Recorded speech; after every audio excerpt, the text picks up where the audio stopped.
¿Saben ustedes que los azotes o pelas, como decimos en buen dominicano, azotes o pelas a un joven norteamericano provocó una crisis política que por poco crea un enfrentamiento bélico, una guerra entre tres naciones? Yo se lo voy a contar, pero llegue hasta el final y suscríbase a mi canal de Casos sin resolver con el Fiero.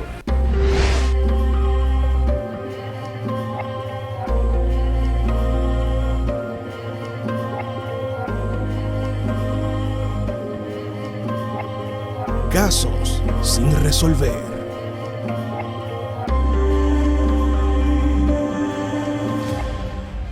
Bienvenidos a nuestro canal de Casos sin resolver con el Fiero.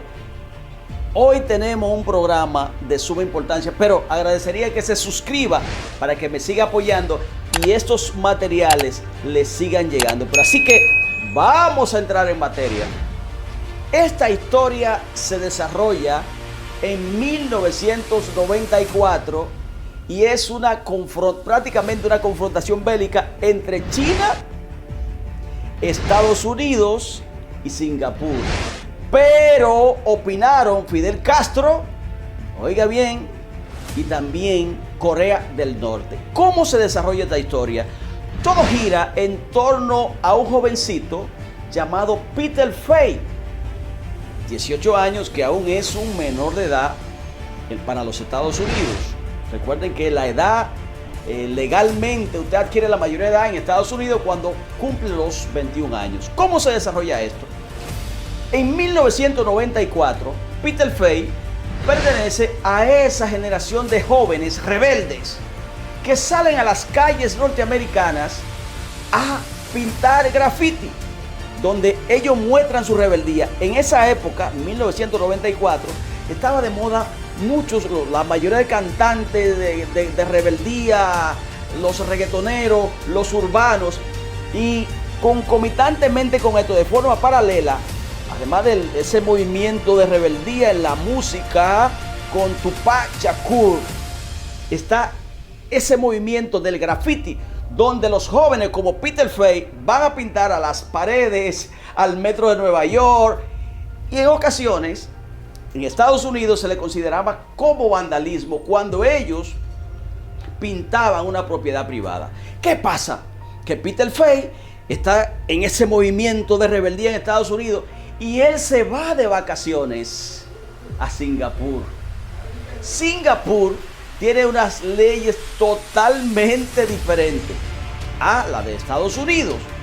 Y él comienza a desarrollar la misma rebeldía que él ejecuta con el graffiti en Singapur. Ay, mala idea de ese joven, de ese niño. Porque mientras él estaba pintando grafitis en vehículos abandonados, en paredes, en parques, él fue apresado por las autoridades de Singapur. Y, óigame, a diferencia de los Estados Unidos, que se ve el graffiti con mucha simpatía, eso es muy mal visto en Singapur y se le considera como un acto vandálico, como un daño a la propiedad privada. Porque hacemos el paréntesis para decir que Singapur se ha convertido en una potencia porque ellos le inculcan a los niños que desde muy pequeñito que las propiedades públicas y privadas son sus patrimonios y que nadie la puede dañar y que eso es acto vandálico. En ese contexto, Peter Fay es apresado. Y oigan la condena. Oigan a qué fue condenado en Singapur. A recibir latigazos. Latigazos no con la correa que yo estaba blandiendo al principio del programa, sino con una vara de bambú. Un juez determinó que Peter Fay debía recibir latigazos por las nalgas. Es un joven blanco. Entonces, ¿qué pasa? Que mientras este turista es apresado, en la prensa se crea un gran revuelo porque los defensores de los derechos humanos dicen violación a los derechos humanos. Óigame, tanto en Europa como en los Estados Unidos. Ahí entra la prensa Y el tema, aunque es 1994, se hace, y no existían redes sociales tan activas como ahora, el tema se hace viral.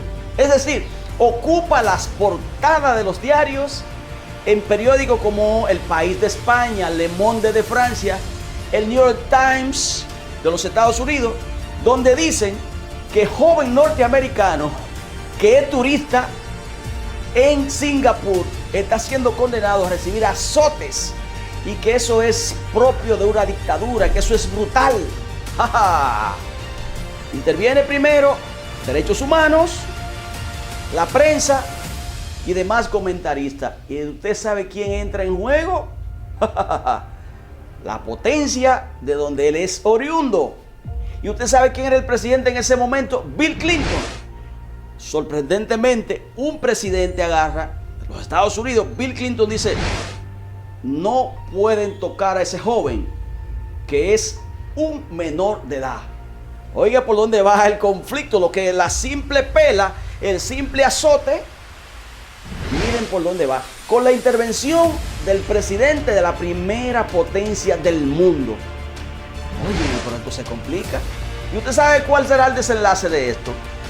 Esto se pone feo, como diríamos aquí en Santo Domingo, República Dominicana. El joven sigue preso, condenado a recibir los latigazos, como ya le he dicho. ¿Qué pasa? Que Singapur no se amilana y dice: las leyes aquí se cumplen, sea un local o sea un extranjero, un turista, se cumplen, y tiene el joven preso. En ese momento, Bill Clinton dice: están desafiando la potencia número uno. Le hago una explicación rápida. ¿Por qué Estados Unidos reacciona así? Para que ustedes nos entiendan. Estados Unidos reacciona de forma correcta. ¿Por qué? Ustedes van a estar de acuerdo conmigo. Porque todas las naciones del mundo, cuando un ciudadano de su país es apresado en cualquier parte del mundo y bajo cualquier circunstancia, él debe velar por ese ciudadano. O sea que Estados Unidos está haciendo lo correcto. ¿Y cómo se hace esto? A través de su embajada. Estados Unidos hace diligencias a través de su embajada e informa que ese joven debe ser puesto en libertad, porque la potencia número uno del mundo se opone a ese método, a ese sistema que es propio de una dictadura.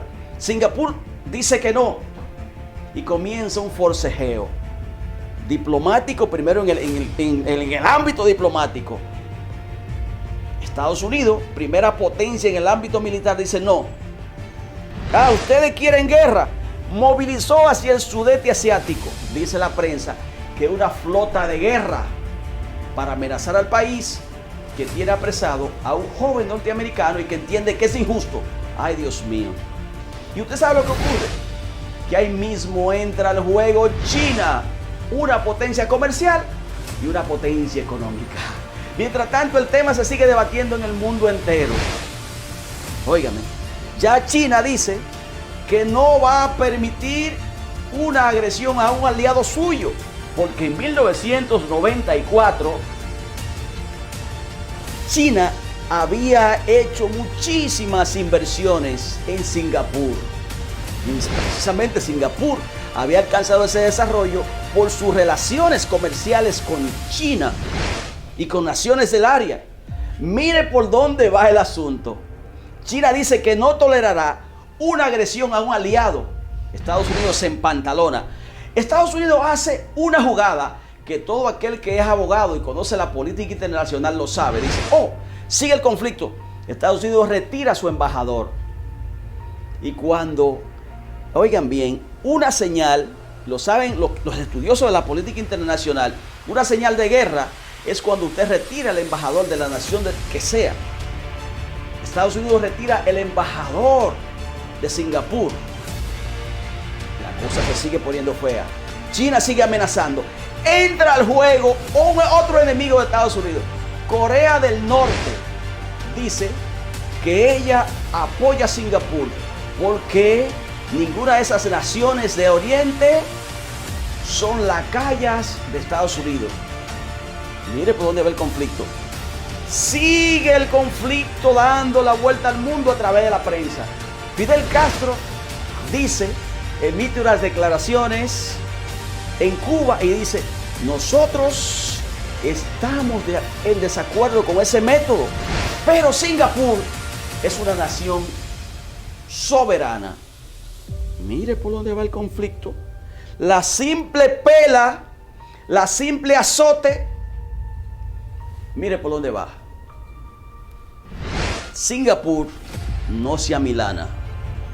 Entonces comienzan las naciones aliadas de Estados Unidos a criticar a Singapur, a China, a Fidel, a Corea del Norte, porque son naciones aliadas de un lado y aliadas del otro. Mientras tanto, el joven sigue preso. ¿Cuál es el desenlace? ¿Se amilanó Singapur? Lamento decirle que no. Singapur siguió para adelante con su condena. Se envalentonó y dijo, no, se va a cumplir la condena. Lo que hace es que dice, bueno, como él tiene su abogado, vamos a darle menos latigazo. Al final, mientras tambores de guerra de este lado, tambores de guerra de aquel, Singapur en el medio, el joven Peter Fay fue condenado a recibir los latigazos. ¿Cómo le dieron los latigazos? Con una vara de bambú. Lo llevaron y le bajaron los pantalones, descubrieron la nalga, los glúteos, y le dieron la pela tal cual había recibido la condena, como lo había determinado un juez. Pero además de eso, para que sirviese de ejemplo tanto al ciudadano de Singapur como al turista que visita ese país, él fue llevado a pintar todas las paredes que él había ensuciado con el graffiti, los carros aparcados que él había ensuciado, la pared, los parques, porque como le dije, una propiedad pública es sagrada. Entonces usted me dirá, ¿y cómo se resolvió ese conflicto si al final le dieron la pela? Al final no se escuchó la amenaza de Estados Unidos que retiró el embajador, los derechos humanos, que decían que es una dictadura brutal, que eso es violatorio a los derechos humanos. ¿Cómo se solucionó? Sencillo. Estados Unidos buscó una salida por el ámbito diplomático. Diplomacia es que hubo conversaciones y dijeron, bueno, se va a ocasionar una guerra. Entonces dice la prensa que los Estados Unidos retiraron su flota guerrera desde el sudeste, que llegaron casi a la frontera con Singapur. Y con el tiempo la cosa se quedó así. Esta historia estaría inconclusa porque después de ahí no sabemos dónde fue a parar el pobre joven que trató de llevar su rebeldía de los grafitis de Estados Unidos a Singapur. Y así termina esa historia. Si usted ha llegado hasta el final, es porque le gustó la historia. Entonces yo agradecería que usted se suscriba a mi canal para que me apoye y estos materiales como esta pela que tuvo en vilo al mundo le siga llegando.